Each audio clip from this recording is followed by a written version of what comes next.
عندك انفلونزا، البس كمامة وعقم يديك حتى لا تعدي اخوك وامك وابوك. تعال وياي. جيب لك قلم طوز وخليه بجدر ترسم ماي وذب على الطباخ تعيفه يبخر البيت كله.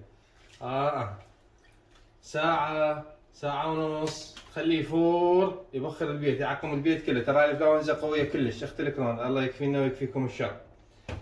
والله ما يفور تشيله تخليه بالقاع وتغطى ببطانية تستنشق الدخان مالته وتلف راسك وتنام. تقعد الصبح واحد على واحد.